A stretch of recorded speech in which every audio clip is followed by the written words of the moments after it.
Hello YouTube, it's your boy B3 back another kicking graphic novel review. Got a fun trade for you guys today. Red Lanterns Volume 6 Forged in Blood. Charles Soule, Landry Q. Walker, Jay Calafiore, and Gabe Elteeb. Pretty fun book. You know that I didn't like the first 3 volumes of Red Lanterns. I don't think I reviewed Volume 2. I need to get on that. But I didn't like the first 3 volumes. And then volumes 4 through... volumes 4 and 5 I thought were really good. And I just read volume 6 for the first time. Let me read you the back of the book real quick. Rage against the dying of the light. Guy Gardner was never the greatest Green Lantern. But as the leader of the rage-fueled Red Lanterns, Guy had a chance to make a real difference. He even convinced the Greens to allow his Reds to be the protectors of Sector 2814, home to planet Earth. Finally, Guy's anger and authority issues were being put to good use. But then people started dying. All because they trusted Guy Gardner. Now Guy has decided that the only life he's willing to risk is his own. Luckily, the universe has presented the perfect suicide mission. The so-called New Gods of New Genesis are hunting lanterns in an attempt to harness the white light of creation, a power that will grant them the ability to remake reality itself. Guy Gardner has decided to stop the New Gods if it's the last thing he does. But when Green Lantern Simon Baz takes it upon himself to keep Guy alive, will Guy be able to rediscover hope? In Red Lanterns Forged in Blood, Red Hot writer Charles Soule and artist Jay Calafiore send Guy on a mission that will either redeem him or destroy him. Collects issues 35 through 40 and Red Lantern Future's End #1. I really liked this. It wasn't as good as the last one. I think the last one would have been a pretty satisfying ending, to be completely honest. Volume 5 would have been a very satisfying ending for me. I mean, I kind of wish this would have gone on longer with Guy and the Red Lanterns, but it starts off with him having this kind of death wish while he's fighting the New Genesis people. But eventually he seems to get over that. Simon Baz helps him get over that. I like how we get to see kind of the religious side of Simon Baz in this, because I feel like a lot of writers are afraid to show that, because he's Muslim. And I like that they really showed the religious side of Simon Baz. I'm not a religious man myself, but I thought it was a good touch.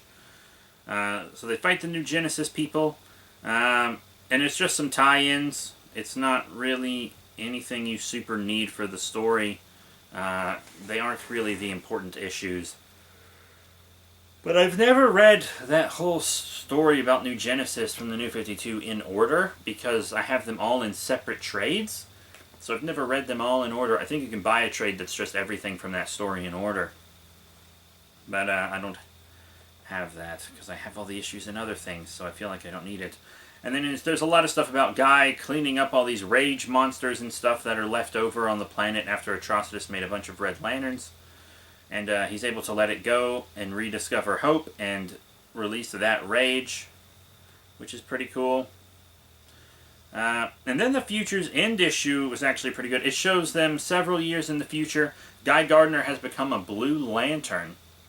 And Belize is a Red Lantern with several rings all on her wings. And they've turned Yazamalt into a planet that kind of heals people who have become Red Lanterns. And Guy and Belize are doing this thing where they're like, no more Reds. We're gonna collect all the red rings, and then Belize wants to die. Gardner said he would kill her.